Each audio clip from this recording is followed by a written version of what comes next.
This guy has been inspected and approved by Luminous. Hey guys, this is SunsFan welcoming you to the official Dota Cinema Guide to Pudge. If you aren't familiar with this hero, you may want to watch the introduction we did for him at the corresponding link. Aside from being a fat mess, Pudge is what we would consider a ganking hero with a lot of tankability. He is not item reliant whatsoever, but is very level dependent. Getting off to a good start is paramount to a successful Pudge, whose ability to snowball is very tough to match. Skill build. Pudge players tend to max out their hook and rot first before getting anything in the flesh heap. More times than not at level 1 you will get rot first in order to harass, especially if you're going against another melee in a 1v1 situation. It is also common practice to use rot to finish off creeps that you fail miserably at last hitting. After that, you will try and max out hook over all other skills aside from your ultimate. The main benefit from loving your hook is basically to gain massive range. And the reason Flesh Heap is ignored until level 10 is because any strength you may have missed out on while it wasn't skilled will be gained once you finally skill it, meaning it is retroactive. But picking up an early level of Flesh Heap could be considered if you feel the extra HP and magic armor is needed for your particular situation. And finally, as with many heroes, you will want to skill your ultimate as early as possible. Item build. Starting items for Pudge would include a stout shield and basic regeneration items. A stout shield could be substituted for a quelling blade if you're 1v1ing another melee in mid. The reason for this is your last hitting will become a top priority since there isn't a range hero to harass you down in lane. During the early stages of the game, assuming you're in the middle lane, getting a bottle would be very important for both the regeneration as well as bottling runes for ganks. An Urn of Shadows is also a possibility since ganking successfully will give you and your team a lot of health regeneration on the fly. The boots of choice for Pudge are wide-ranging. Everything other than Tranquil boots are a legitimate purchase. As an example, if your team is looking to push, then Arcane boots could be a great way to sustain that. If the opposing team has good mobility, then you may look into getting phase boots or even boots of travel for better chaseability. And then there are power treads, which are an all-around great option for a little more flexibility with your stats, whether you need a little bit more mana or HP capacity.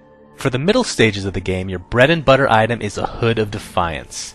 The main reason for getting a magic resistance item is because you will take less damage from rot. The insane health regeneration doesn't hurt either. And although that is considered a core item on Pudge, it's not always needed. Depending on what lineup you're going against, you may just want to get a cloak and then tank up with an item like a Vanguard, especially when going up against more physical foes. A BKB could also be a solid choice here if you feel there are too many disables to get a proper ultimate off. And as a somewhat situational item, a Force Staff can actually help in a variety of ways, whether it be used in a kind of pseudo-initiation or to land some crazy-ass hooks. The all-around utility from an item like this should never be underestimated. Late game, if you finished a hood, a pipe is a very logical choice.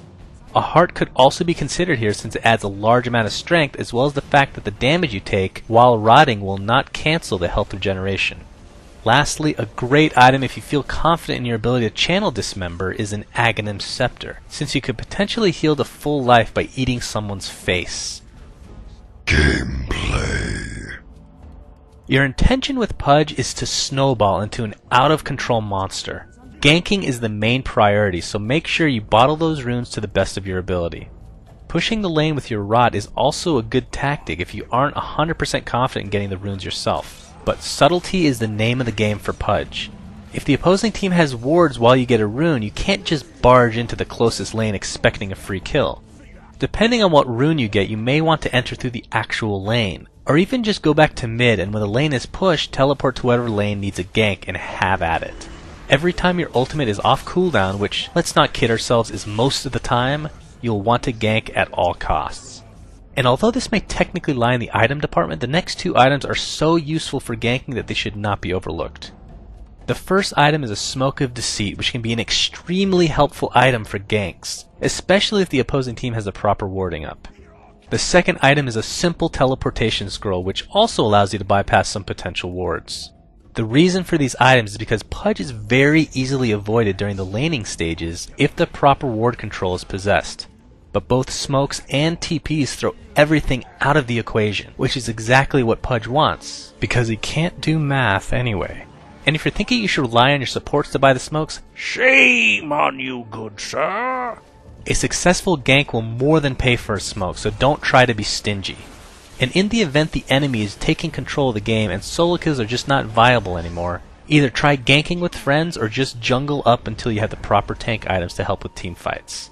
And as far as team fights are concerned, try to be your team's initiator with a well-landed hook. Forcing the other team's hand at what could be considered an inopportune time for them may be enough to turn the tides.